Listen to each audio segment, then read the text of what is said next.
Ibihe byiza kuri mwese muteze yombi amakuru meza kuri mwe uwo ari wese udukurikiranye kandi ushyigikiye ibikorwa by'igisirikare cya leta ya Repubulika Iharanira Demokarasi ya Kongo FARDC kuri tariki ya 30 z'ukwezi kwa 10 umwaka w'ibihumbi 2025 i Paris mu Bufaransa ku mugabane w'Uburayi hateraniye inama rukokoma yiga ku buryo bwo gufungura ndetse no kongera gutangiza imikorere y'ikibuga cy'indege cya Goma, ikibuga kigaragara mu burasirazuba bwa Repubulika Demokarasi ya Kongo, ikibuga kinini kandi ku ntara Kivu y'Amajyaruguru kuri ubu ariko kiri mu bugenzuzi ndetse n'ubuyobozi bw'umutwe wa 23 inyeshyamba zigaruriye zongera ndetse no kuba zafata umujyi wa Goma bugira kabiri nyuma y'uko mwaka 12 na 13 bari barawufashe baza kuwusorwamo bidatinze. Ubu kandi bakaba abaheruka kwinjira muri uyu mujyi wa Goma mu ntangiriro z'uyu mwaka mu kwezi kwa mbere kugeza muri ku kwezi kwa 10 gushyira mu kwa 11 bakaba bakiri muri uyu mujyi wa Goma, biturutse ku biganiro byakomeje kugenda biba Washington DC ndetse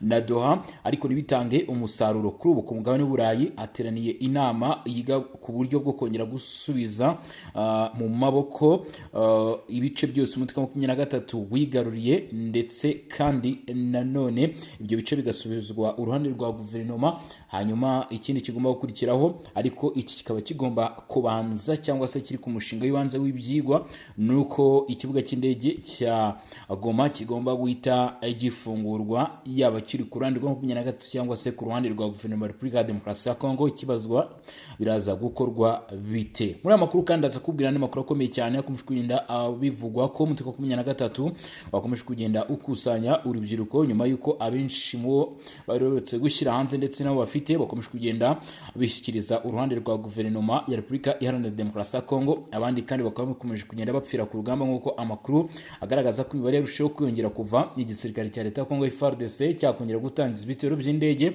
zitagira abadereve zizwi nka CH4B ndetse na Sukhoi mu bice bigiye bitandukanye bya Kivu y'Amajyepfo na Kivu y'Amajyaruguru. Hanyuma rero ibyo byose akabyo tugiye kuba twagarukaho. Niba utarakanda subscribe ndakwinginze kandi agusabye cyane kandi subscribe ni kuri buto itukura, nyarukira munsi y'umutwe w'inkuru ureba handitse description cyangwa se description ahantu hari akajambo bita more ni kuza kubanza kubona bwa mbere, hanyuma ukande link uza kubonamo bwa mbere. Iyo link iraza kugeza muri groupe yacu ya WhatsApp aho tubana mu bitekerezo, inyunganizi, video ndetse n'amashusho bigiye bitandukanye bigaruka cyangwa se byiga kuri iki kibazo cyo mu burasirazuba bwa Repubulika Iharanira Demokarasi ya Kongo. Reka unyemerere duhere i Paris mu Bufaransa.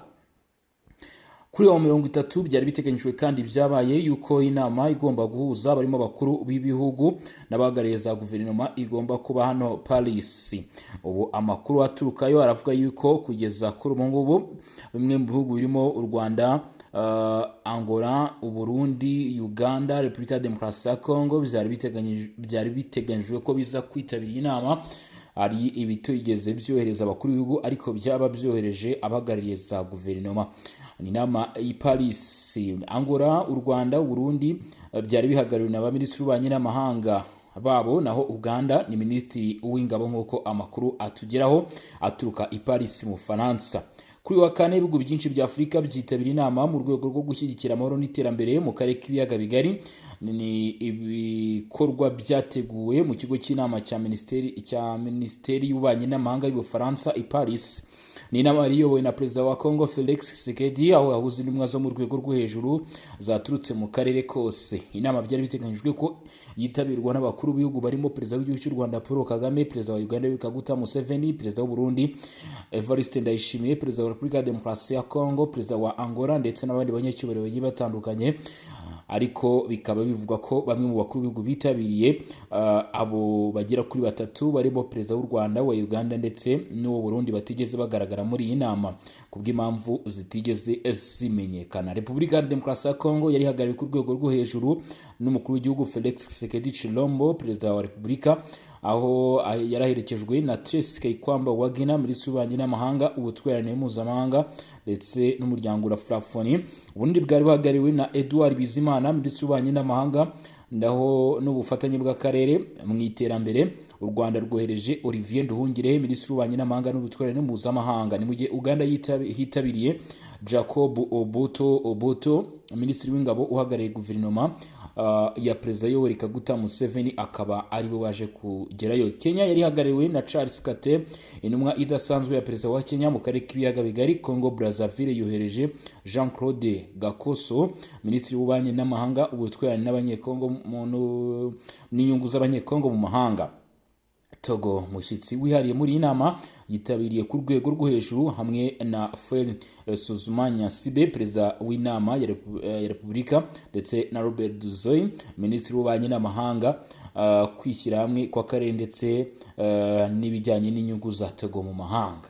Nguko uko ubwitabire bwari buhagaze muri iyi nama. Amashyirahamwe yo mu karere nayo yitabiriye iyi mirimo. Inama mpuzamahanga y'akarere k'ibiyaga bigari ICGR yari ihagarariwe n'umunyamabanga mukuru wayo Jao Samuel Koholo, n'umuryango wa Afurika y'Uburasirazuba EAC wari uhagarariwe n'umunyamabanga mukuru wawo Veronica Mduva.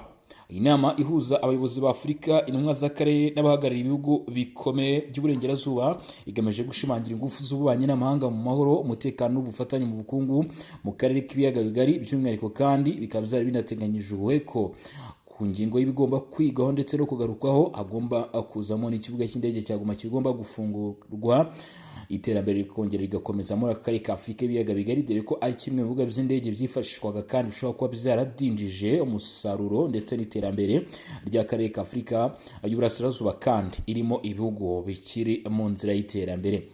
Emmanuel Macron yagiranye ikiganiro cyihariye na Perezida Felix Tshisekedi ndetse na Faure Nyansibe. Nk'uko bigaragara abakuru b'ibihugu byombi bakaba bahuriye i Paris aho bigaga ku muhora w'iterambere. Perezida w'Ubufaransa Emmanuel Macron yatangije ibiganiro by'ibihugu byombi imbere y'inama y'abaminisitiri yabereye i Paris mu rwego rwo gushyigikira amahoro n'iterambere mu karere k'ibiyaga bigari bihuza ibihugu bigera kuri 50 n'imiryango mpuzamahanga. Nk'uko ingoro ya Elysée ibivuga, biteganijwe ko perezida w'Ubufaransa azabonana na mugenzi we Faure Nyansibe perezida wa Repubulika ya Togo akaba n'umuhuza w'umuryango umwe w'ibihugu bya Afurika mu karere k'ibiyaga bigari. Ku isaa 7 z'igicamunsi nyuma ya 7 z'ijoro Emmanuel Macron agomba kuvugana na Perezida Felix Tshisekedi wa Repubulika Demokarasi ya Congo. Igihugu cye kikaba intandaro y'ibibazo by'akarere nk'uko bishinjwa kuri iki gihugu, ariko kikaba kibihakana kivuga ko ibyo byose ahubwo biri ku bihugu bikomeje kubashotora. Ibi biganiro biteganyijwe ko cyangwa se byari biteganyijwe ko biza kubanzirizwa n'ibiro byo mu rwego rwo hejuru.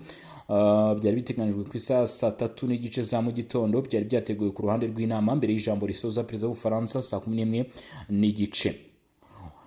Ni ibiganiro rero byitezweho gutanga umusaruro, gusa nanone ukabona ko ari ibiganiro bishobora kuba byimwe umwanya mu bitangazamakuru by'i Burayi, kuko mbere yuko nicara kuri izi mikoro za Region Info nabanje gusuzuma ku bitangazamakuru bigaragara ku mugabane w'u Burayi birimo Al Jazeera, France 24, BBC News, Africa Intelligence nayo nabashije kugeraho. Mbona ko ibitangazamakuru bikomeye cyane birimo na Le Monde bitigeze bigaruka kuri iyi nkuru ijyanye n'abayobozi ndetse n'abanyacyubahiro bagiye guteranira mu Bufaransa no guhura n'umukuru w'igihugu cy'Ubufaransa kugira ngo bige ku kibazo cy'akarere. Bigaragara ko nanone ibi bishobora kudatanga umusaruro uhagije ku wifuzwaga nk'uko byagiye bigenda mu biganiro byatambutse, byagiye bigaragara mu bice bigiye bitandukanye nanone byiga kandi bigaruka mu by'ukuri kuri iki kibazo cyo mu burasirazuba bwa Repubulika ya Demokarasi ya Congo.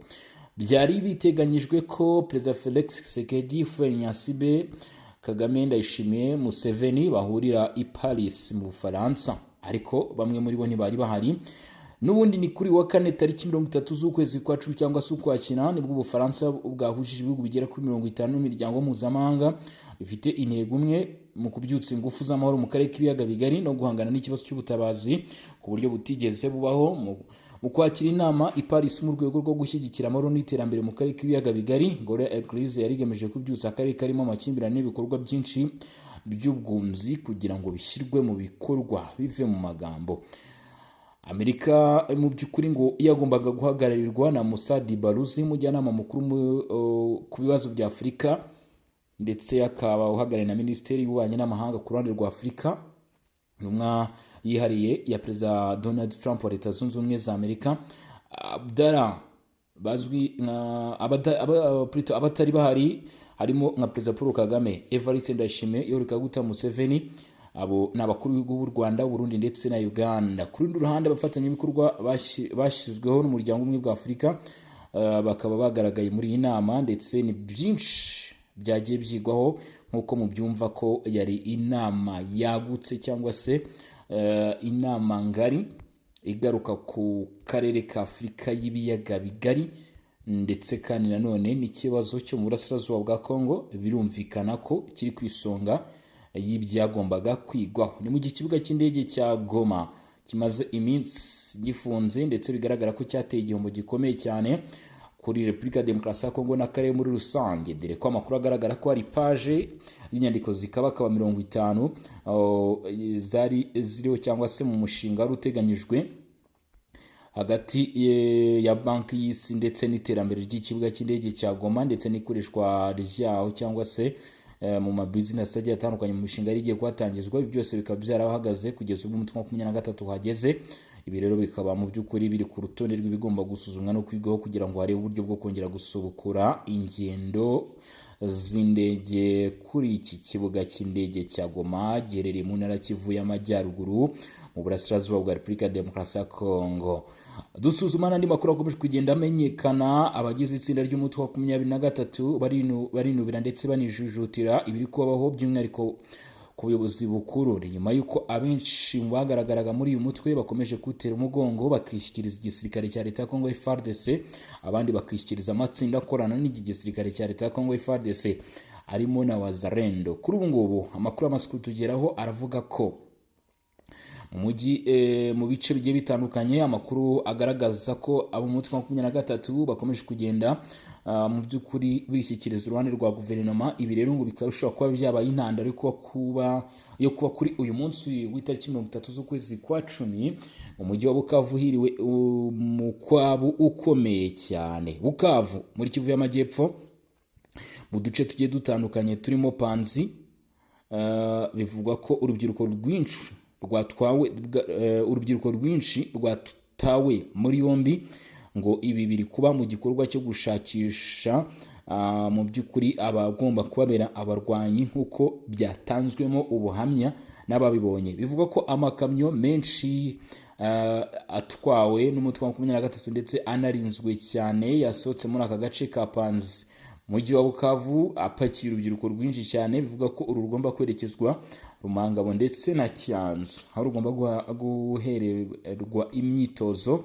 Iyi ngo akaba ari imyitozo igomba kubafasha guhangana n'igisirikare cya Leta ya Kongo ku mirongo y'imbere ku rugamba. Bamwe mu baherutse kumarika amaboko bagera kuri 53 bishyikirije igisirikare cya Leta ya Kongo nyuma yo kuganira n'itangazamakuru, bavuga ko mu bajyanwa ku mirongo y'imbere ku rugamba kujya kwitegura mu bikorwa byo guhangana na guverinoma muri intambara 23 irimo, ngo harimo n'abana bakiri bato bataruzuza imyaka y'ubukure, ndetse kandi ngo bakorerwe ihohoterwa rikabije n'ibikorwa byibasira inyokomuntu. Bagasaba guverinoma y'Kinshasa ndetse n'ubuyobozi muri rusange n'imiryango mpuzamahanga guhaguruka bakita kuri iki kibazo cy'abaturage bakomeje kurenganwa ndetse no gutwarwa bunyago n'abagize umutwe wa 23 nk'uko byongeye kugaragara muri Kivu y'Amajyepfo mu mujyi wa Bukavu mu duce turimo Panzi. Bivuga ko kandi umutwe wa 23 wahisemo no gukorana na Twirwaneho kugira ngo wongere umubare w'abarwanyi, ndetse iyi Twirwaneho ibafashe no kwinjira mu bice birimo Uvira. Gusa ibi byose bikaba bitarigeze bitanga umusaruro kuko kugeza kuri isaha amezi agiye kuba menshi cyane umutwe wa 23 warananiwe kuba wakwigarura cyangwa se ngo ukoze imitwe y'intoki kuri uyu mujyi wa Uvira, ahubwo uyu mujyi ukiri mu maboko ndetse n'ibiganza by'ubutegetsi cyangwa se by'igisirikare cya guverinoma ya Repubulika Iharanira Demokarasi ya Kongo, ndetse nabo bari bagerageje kurasa basatira Shabunda mu bice byo muri teritwari ya Walungu, bikaba byaranze bikaba iby'ubusa. Ahubwo igisirikare cya Leta ya Kongo FARDC kikaba giherutse gushyira hasi ahakorerwaga ibikorwa by'amabuye y'agaciro ahazwi nk'ibirombe bya Twangiza cyangwa se hakorerwaga ibikorwa by'amabuye y'agaciro hari mu maboko ya Twingiza Mining muri ibi bice byo muri Walungu. Ibi rero byose bikaba byarahagaritswe bigizwe muri n'igisirikare cya leta ya Kongo. Mu yandi makuru biravuga ko bamwe mu banyekongo batangiye gukanguka ndetse babona ko icy'ingenzi ari ugukorera igihugu, dore ko abagera ku 50 barabarwanya umutwe wa Codeco muri Ituri bakoze igikorwa cy'amateka bishyikiriza uruhande rwa guverinoma ariko binjira mu itsinda ryitwa Armed Reserve for Defense. Ndetse ngo iki kikaba ari ikimenyetso cy'igikorwa gikomeye cyane mu bikorwa byo gukunda igihugu kigeze kibaho kuva na mbere hose, bigaragaza ko urubyiruko rwa Repubulika ya Demokarasi ya Kongo ruri kugenda rwumva inshingano rufite ndetse no kwisobanukirwa yuko imbaraga z'igihugu zigomba kumenerwa igihugu aho kuba zakwangirika mu bikorwa by'ubwikunde, ubwihebe ndetse no kwiyibagirwa cyangwa se no kwibagirwa igihugu.